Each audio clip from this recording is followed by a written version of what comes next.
Kamere demande le ministère des Affaires étrangères.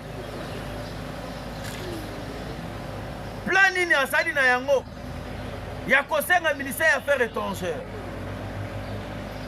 Bande kobokota vraiment ebele. Oyo akotite akota pour que akoka kozwa biyano. Na makambo oyo toyeko partager na bino na mukolo ya lelo. Mes chers amis, de tata et de maman, Congolais de père et de mère, à cette taille, la déclaration, Oyo Bouti Koyoka, mais c'est Donald Trump Bouti Kolobalobi. Parce que dans la minute Oyo, discours, il y a président américain, Donald Trump, et bougé et Union européenne. Et le Rwanda vient d'être isolé sur le plan diplomatique. Au moment qui tourne, il y a Maxime Prévost. Maxime Prévost, Azali, ministre des Affaires étrangères. Il y a Belgique. À Tamboli, dans le pays, surtout il y a sous-région, il y a Grand Lac. Ailleurs aussi, ces missions, il y a la République démocratique du Congo. En tout cas, mes chers amis, Tozali Kweb, c'est mon Makamweza ya Koina. Bato batimbola ki déjà libulu et ba pointe na musapi basali koloba ke libulu oyo ezali libulu ya kokunda Tshisekedi. Ba Congolais etanga de temps en temps les démons sur le tas bakendaki na Qatar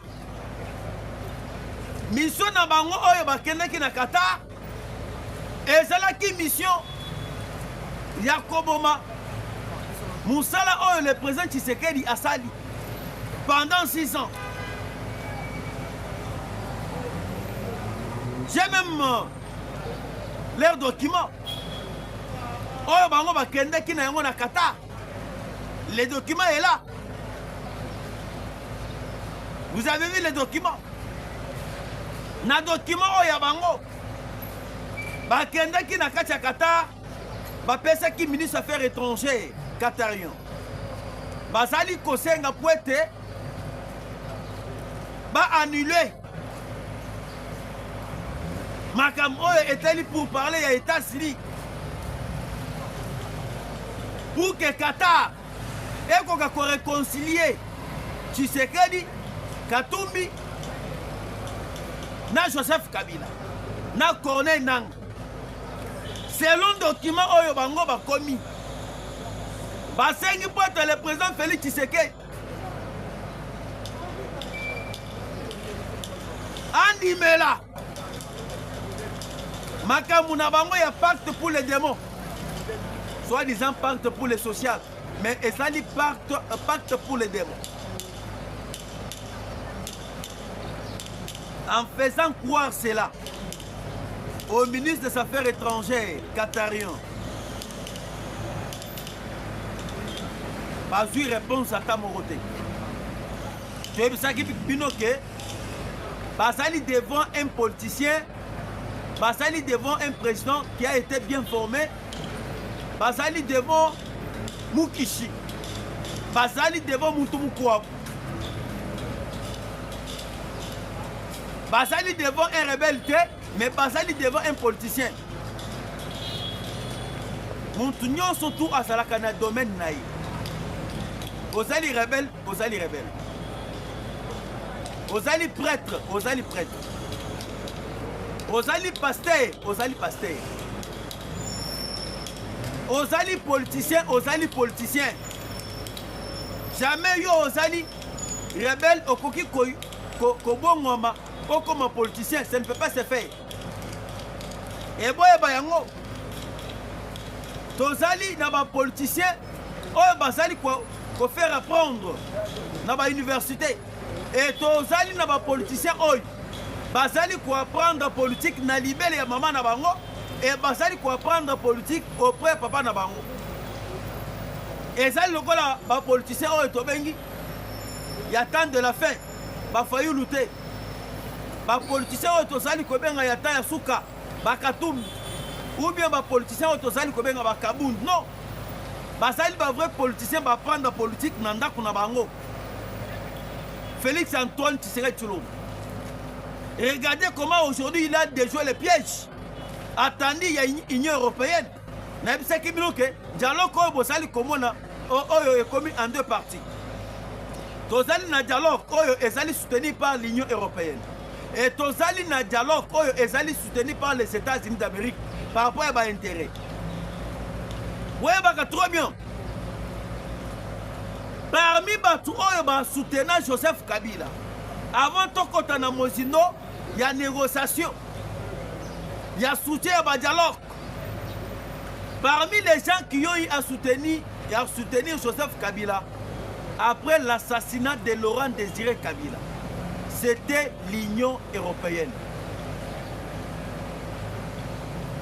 Après la mort de Laurent Désiré Kabila, boyebi ba convoqué qui réunion na kati assemblée européenne pour que bakoka kopona muntu oyo akoki ko remplacer Laurent Désiré Kabila. Boyebi histoire bien bande konanga. Majorité ya batu oyo tobengi ba député européenne. Pona bango babandaki koluka toujours un étranger akoka koye ko remplacer Musée à la tête de la RDC. Minorité ya ba député ya Union européenne. Babandaki ko soutenir mwana ya mboka ndenge toyebisaka bino d'état et de membres a remplacé toujours Musée à la tête ya RDC. Comme bango basalaki minorité, ba oyo basalaki majoritaire, bayaki ko gagner parce que basalaki ebele. Ne bomona ki baye ko soutenir. Mais c'est Kanambe Kasebereng, mwana ya tonton Mutwal. Baye ko benga monsieur Paul Kakame. Akoka kolokela mutu oyo akoki ko remplacer Laurent Désiré Kabila à la tête pour qu'il permette à bango babanda ko manipuler pour qu'il permette à bango babanda ko piller ba minéraux ya Congo ndenge bakobanda kolinga. Comme James Kabarebe azalaki chef de file ya commandement ya Rwanda ya mouvement ya rébellion ya Aftel. James Kabarebe ne ekobimisa Muntunaye, parce que Joseph Kabila avec James Kabarebe, basali na balien. Kabila azali kobenga James Kabarebe. Ongle. Nde sika Kabila eko bimi. Maintenant, lorsque Kabila a bimo, ça y a permettre le Rwanda et ça y a permettre l'Union européenne qui n'a même mise sur notre armée, à cela qui n'a même mise sur notre administration. Pourquoi? Avec cet objectif de dominer sur les Congolais. Les Congolais vont décider de rater, comme Laurent Désiré Kabila. Avant qu'il côté les Melabango. C'est pour cela que l'Union européenne avait adopté la politique.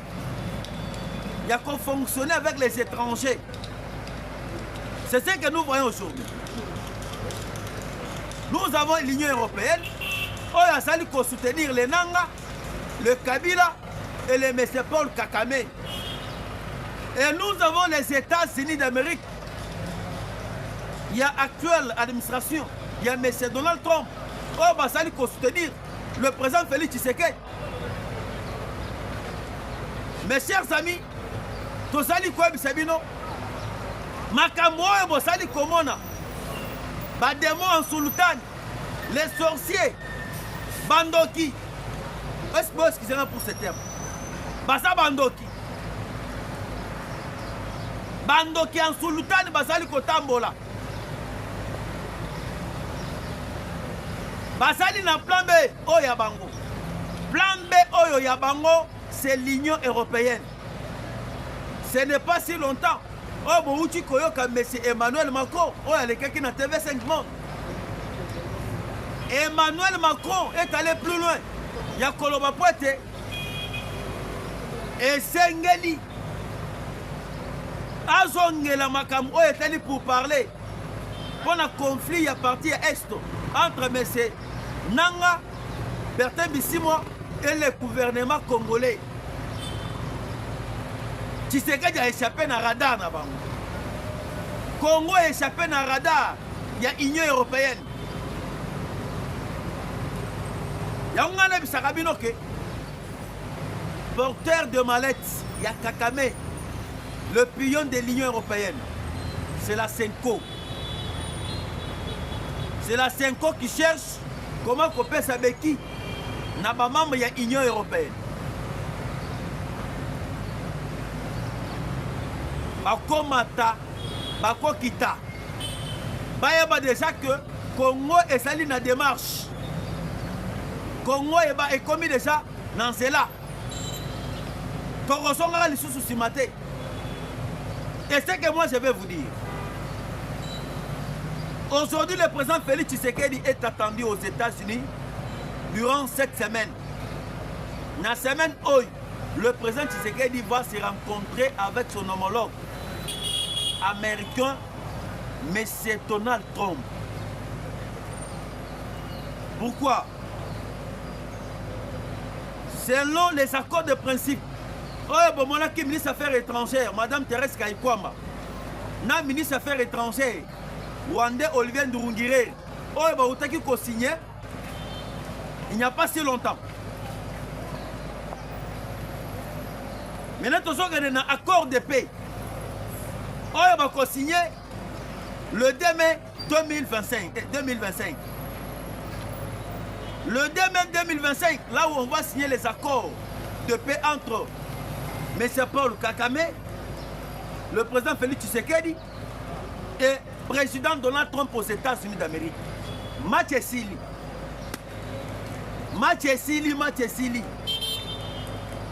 Parce que na minute on est tous allés quoi Sabino.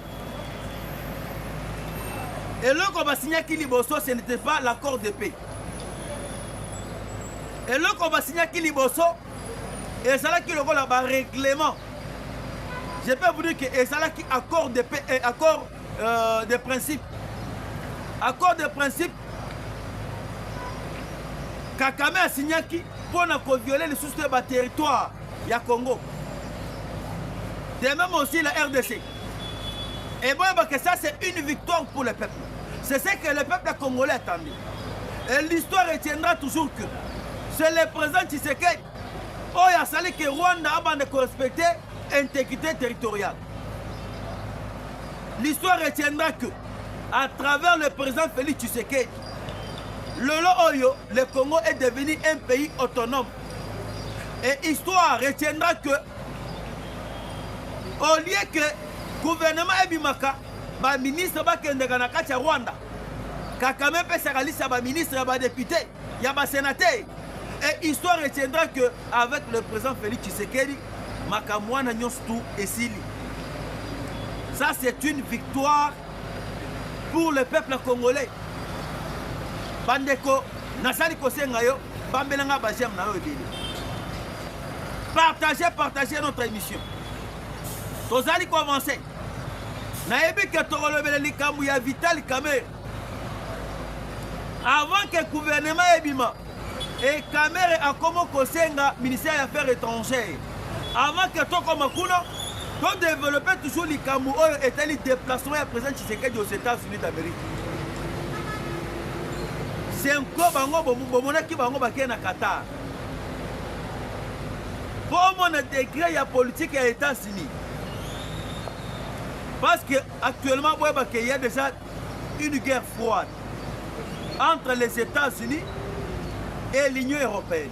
Je peux vous dire que l'Union européenne est représentée par M. Emmanuel Macron. Je vais vous amener plus loin. Dernièrement, lorsque Donald Trump s'est rendu à Rome, dans l'obsèque, il n'y a pas. Regardez comment est-ce que Emmanuel Macron a été humilié par Donald Trump. Ce qui est bien, avant que M. Trump a assisté na obsèque ya pape amekaki kokutana na président Zelensky oyo ya Ukraine basololo et ceux qui botali bien il y avait 3 chaises moko ya Emmanuel Macron mosusu ya Donald Trump mosusu ya président ukrainien Zelensky. Lorsque Trump a se rapproché vers Zelensky, Zelensky alinga fanda, Trump alinga femme. Bamoni Emmanuel Macron aye pour que yepe afanda. Baebise papa, dégage. Macron a été humilié par Donald Trump.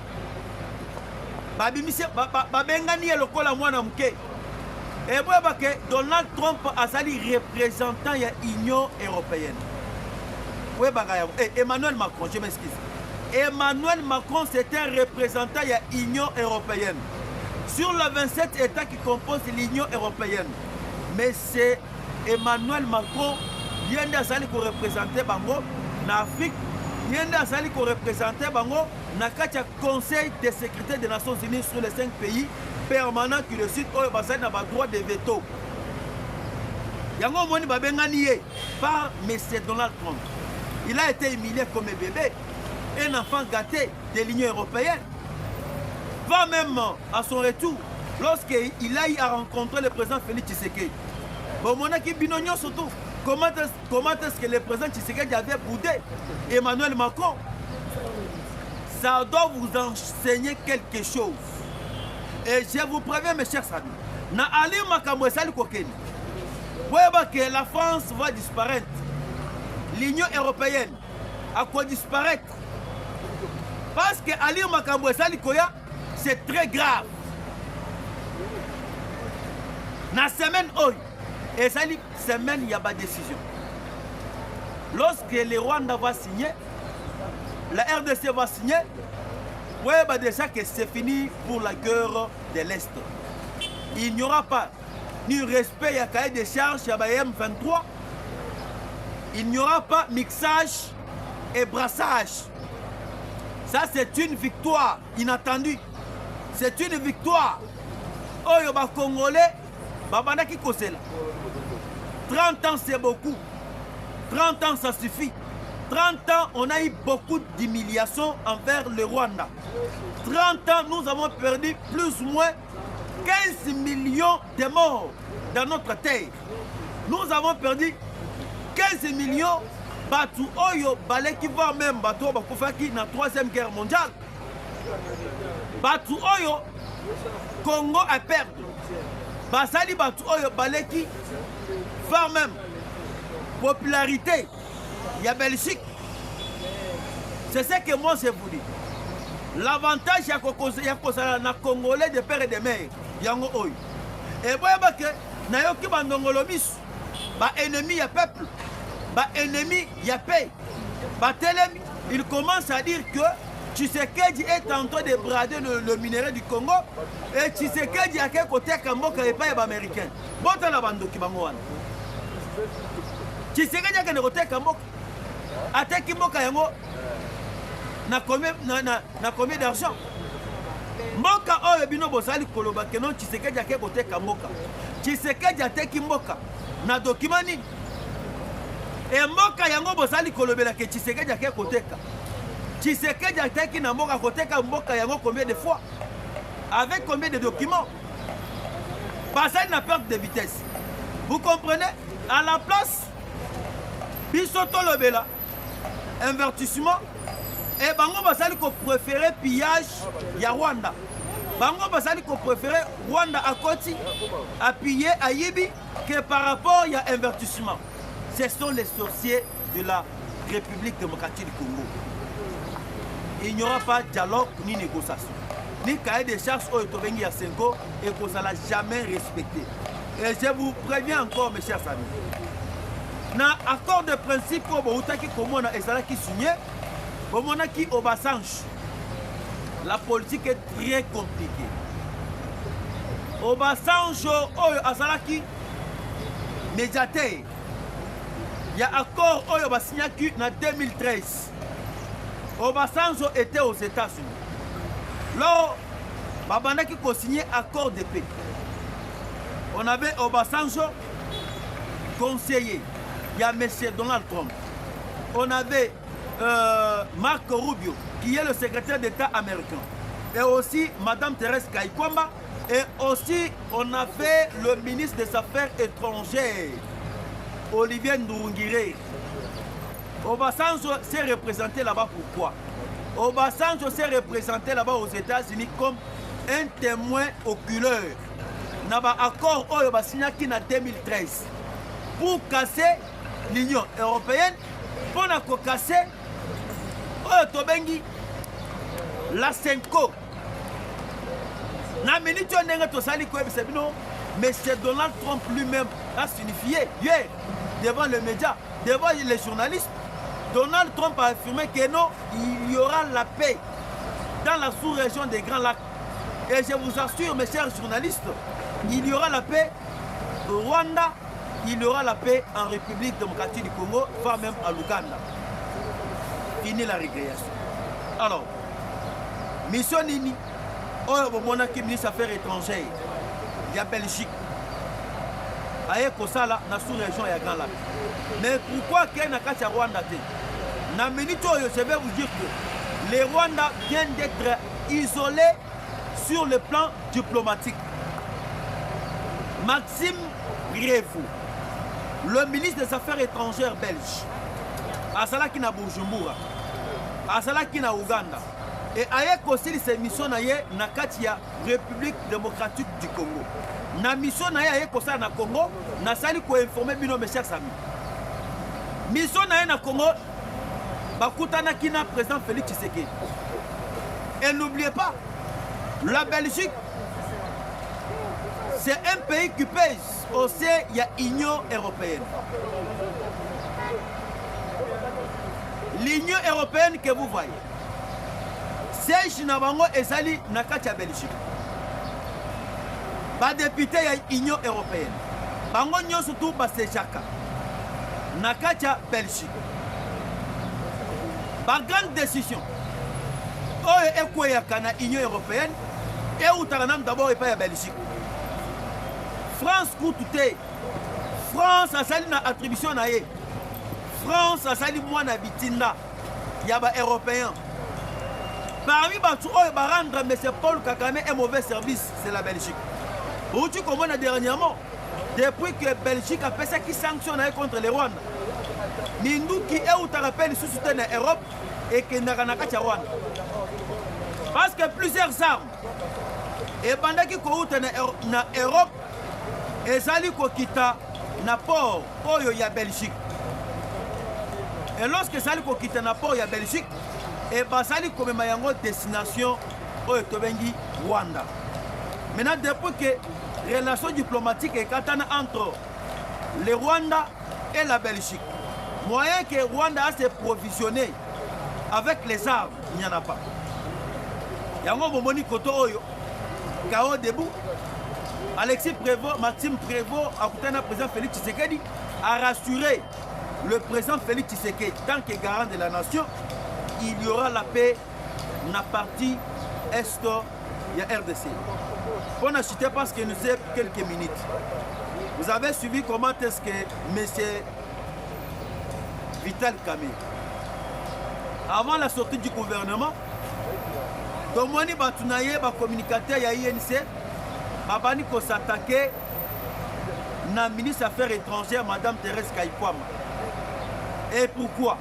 Na minute où Basali na souci de récupérer le ministre des Affaires étrangères. Va prendre que Moutoua a sali Moussala Makas au sein du gouvernement, il y a qu'à déblonner le régime dictatorial. Le régime, il y a Imatuti, il y a Empire, il y a Rwanda, na Ouganda. Et Zali, ministre des Affaires étrangères, Mme Thérèse Kayikwamba. Il y a un actuellement avant que le gouvernement ait bima. Il y a INC. Basali ko critiquer Mme Thérèse Kayikwamba pour que Bango va remplacer Mme Thérèse Kayikwamba. Ceux qui vont remplacer Mme Thérèse Kayikwamba va concerner maintenant même mise sur l'administration et affaires étrangères. Pour que Baba ne maintenant coincer le gouvernement et l'Union nationale. Et tu as vu déjà mission na bango. Et tu as vu déjà COP na bango. Et tozali koyebisa bino tozali na ntango ya kolala te, tozali na ntango ya liso likolo ya liso. Nayebi ke ya koloba ezali mingi ebele sur cette affaire de M. Vital Kamerhe qui cherche à prendre le ministère des Affaires étrangères. C'est une affaire que nous allons aborder dans la deuxième émission à partir de 18h. Restons toujours unis et restons toujours en contact. Je vous remercie.